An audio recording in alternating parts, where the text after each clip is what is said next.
Saudara-saudari yang terkasih, kita jumpa lagi dalam Pelita Hati hari ini, Sabtu 1 April 2023, hari biasa dalam pekan kelima Prapaskah. Bersama saya Romo Thomas Suratno SC dari Paroki Cilandak, Jakarta Selatan, mendengar dan merenungkan sabda Tuhan, yakni firman Tuhan yang tersurat dalam Injil Yohanes bab atau pasal 11 ayat 46 sampai dengan ayat 56.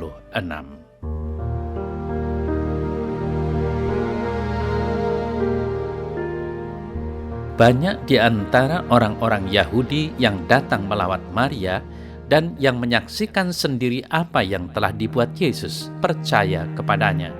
Tetapi ada yang pergi kepada orang-orang Farisi dan menceritakan kepada mereka apa yang telah dibuat Yesus itu.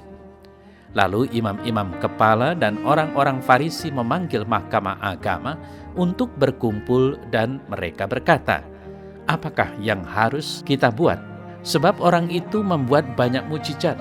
Apabila kita biarkan dia, maka semua orang akan percaya kepadanya dan orang-orang Roma akan datang dan akan merampas tempat suci kita serta bangsa kita." Tetapi seorang di antara mereka, yaitu Kayafas, imam besar pada tahun itu, berkata kepada mereka, "Kamu tidak tahu apa-apa dan kamu tidak insaf, bahwa lebih berguna bagimu jika satu orang mati untuk bangsa kita daripada seluruh bangsa kita ini binasa." Hal itu dikatakannya bukan dari dirinya sendiri, tetapi sebagai imam besar pada tahun itu ia bernubuat bahwa Yesus akan mati untuk bangsa itu, dan bukan untuk bangsa itu saja, tetapi juga untuk mengumpulkan dan mempersatukan anak-anak Allah yang tercerai-berai. Mulai dari hari itu mereka sepakat untuk membunuh dia. Karena itu Yesus tidak tampil lagi di muka umum di antara orang-orang Yahudi. Ia berangkat dari situ ke daerah dekat padang gurun, ke sebuah kota yang bernama Efraim, dan di situ ia tinggal bersama-sama murid-muridnya.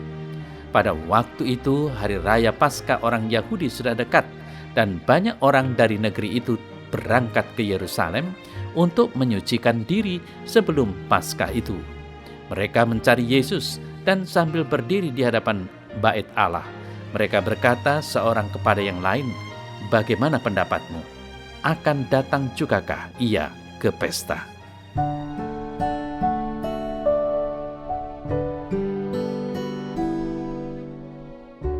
Saudara-saudari yang terkasih, berbagai agama atau adat istiadat mengenal ritus korban. Berbagai jenis binatang atau hasil bumi dikorbankan, atau dengan kata yang lebih enak didengar, dipersembahkan kepada yang ilahi demi keselamatan kelompok agama atau adat tersebut. Diyakini bahwa yang dikorbankan itu akan membawa berbagai penyakit atau sebab-sebab penderitaan. Hal senada juga kita kenal dalam peperangan dengan adanya pasukan berani mati atau bahkan pasukan bunuh diri. Saudara-saudari yang terkasih, apa yang dikatakan oleh Kayafas dalam warta Injil tadi sekilas merupakan langkah bijaksana untuk keselamatan bangsa. Jika ditinjau dari segi politik, pendapat tersebut memang masuk akal. Yesus dianggap provokator di kalangan rakyat. Jika huru-hara terjadi, tentara Roma pasti akan bertindak. Akibatnya, bisa jadi Bait Allah akan dirampok dan seluruh bangsa ditumpas oleh mereka. Saudara-saudari yang terkasih, pertimbangan politis itu menjadi kata kunci yang membulatkan niat para musuh Yesus untuk menangkap dan membunuhnya.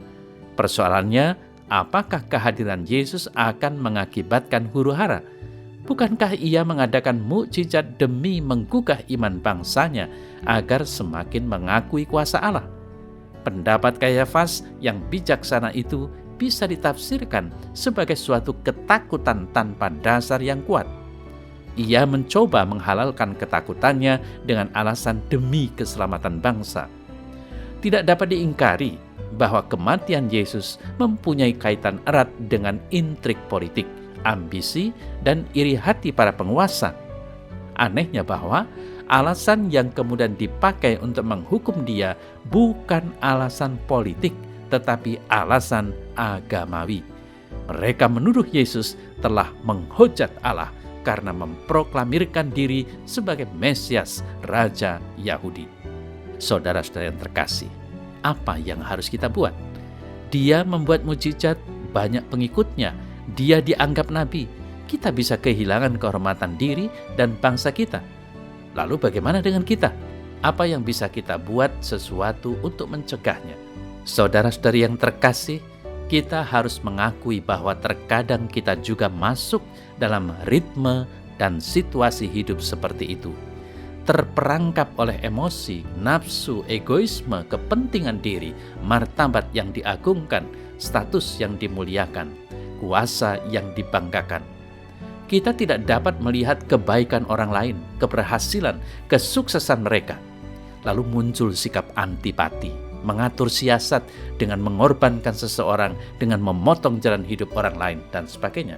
Maka baiklah kalau kita harus mempertobatkan diri, membaharui dan berubah menjadi orang saleh dan memperhatikan sesama dalam kehidupan kita sehari-hari.